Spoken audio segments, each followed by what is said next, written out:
Welcome back, pregame.tv. The bright lights are on. I went ahead and put on the shades trying to cool off a little bit.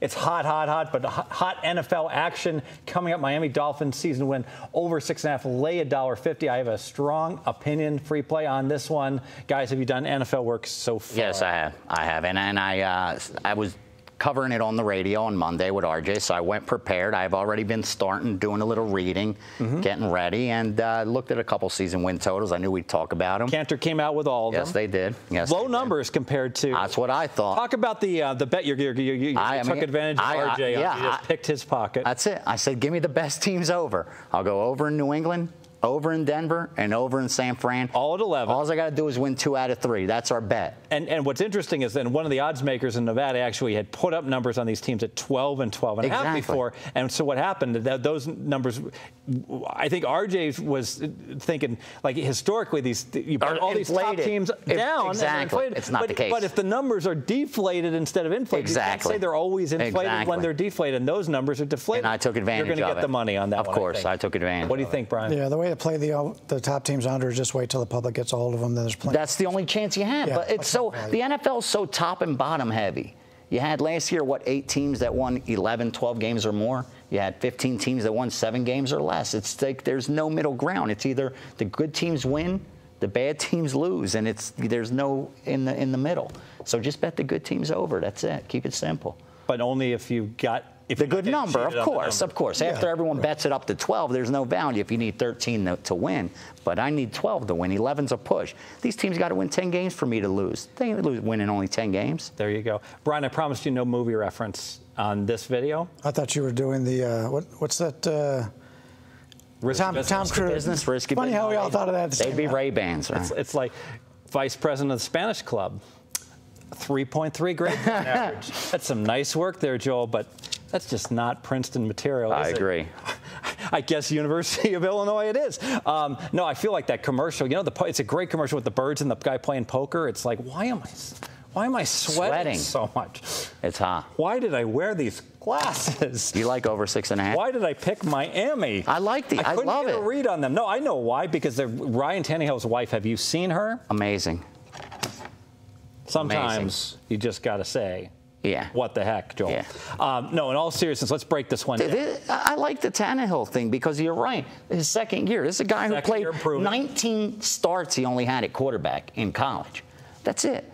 He was a wide receiver, converted. I think he's going to have a breakout year. Now with Mike Wallace there, I think Tannehill's going to have a good year. Let's look at their schedule. It really is. That's what it comes down to. For a second-place team, they won 7 games last year, 3-5 in the close games, a little bit unlucky. Jets, garbage.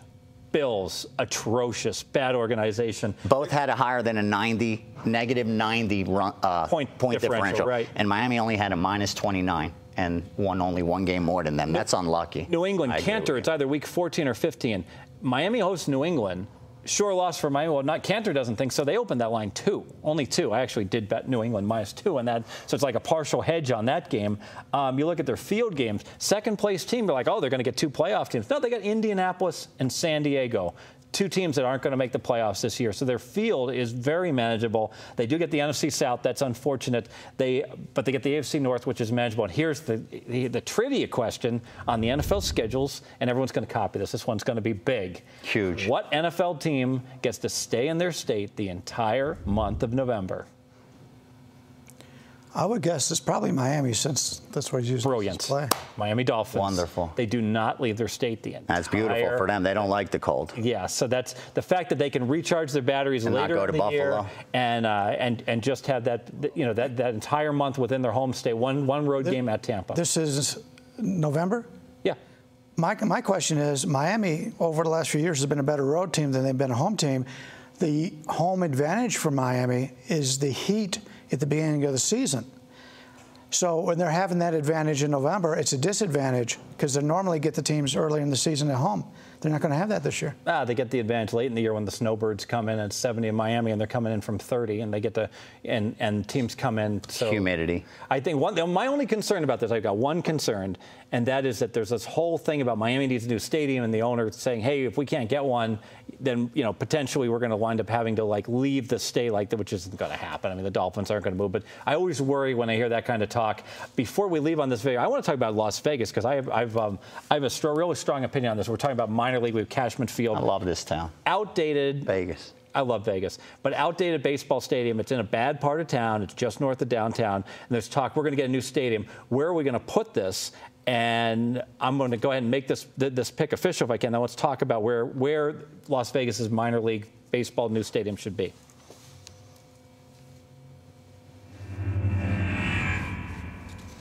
All right, free play. Miami Dolphins over 6.5. I laid $1.20 on this. I laid it minus $1.35.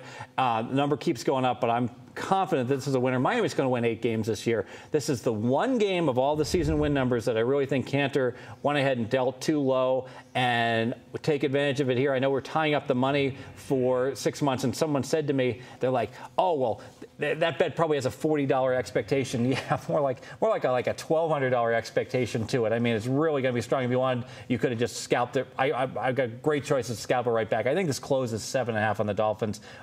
Over minus 120. That's my closing number in the Dolphins. So I think everyone's going to see what I saw once they do the review. Go ahead and get on Miami Dolphins to go over 6.5 wins. VR, lay the extra vig. I'm all over it. Lay the extra vig. Where are we going to put the new ballpark in? I don't know. I've heard so many places that they're Where do you want all kind of stadiums. I want it closest to the Strip. People don't have to go far. You want it close to the Strip. You got 3 choices though. You can have it up by the M. You can have it behind. Not that far out. You can have it behind Paris. You can have it in Summerlin, or you can have it downtown. Where do you want it? For minor league, I'd say Summerlin. You want Summerlin? Yeah. I thought this was decided they were going to. For major league, I'd go behind the Paris, like where they were saying before. Let me tell you the problems. You don't want to have it down the Strip. Number one, the land is so expensive down there. And you've got tons of traffic down there already. There's already been talk they were going to put a basketball right behind Paris. What he's talking about. Yeah, but they were already going to put they were always going to put a basketball stadium there. The traffic is bad enough right now. They don't need that. That's true. Where was the other places? We put it up by the M, or we put it in Summerlin? Summerlin. I'd prefer it out by the M because I live in that area. Selfish. But as long as it's in a nice area. I go down to a lot of 51s games. The problem to me is not the stadium. There's some. It's more of a problem for the players because they don't have the facilities. But for a fan, I don't have a problem with the stadium. What I have a problem is in the area it's around. Granted, it's not a good area, but there's nothing else around there to do anything. In order to gain customers and gain families, you need to have restaurants around Summerlin, there, bars around there. So Summerlin to me is probably. I agree 100%. I know that Oscar Goodman and his wife, the mayor, current mayor, is trying to get this downtown, revitalize downtown.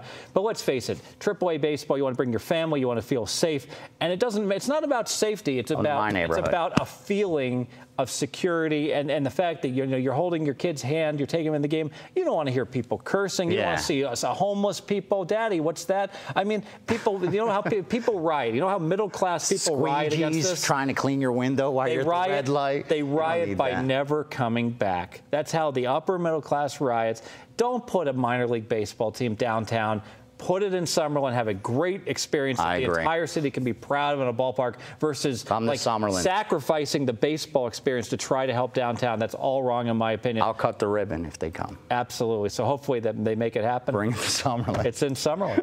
Excellent. For Bryan, so you don't have to drive far. So this is the deal. If it goes to Summerlin, I'll drink my Leonard beers over there and spend the night at your house. And they have it at the M. You can spend the night at my house. No drinking and driving, no texting and driving. Here, pregame.tv will be coming back all summer long unless I get cut for my lack of baseball knowledge, which may happen, but I think I bring it with the NFL, so we're looking forward to videos throughout the summer. Stay tuned later this week.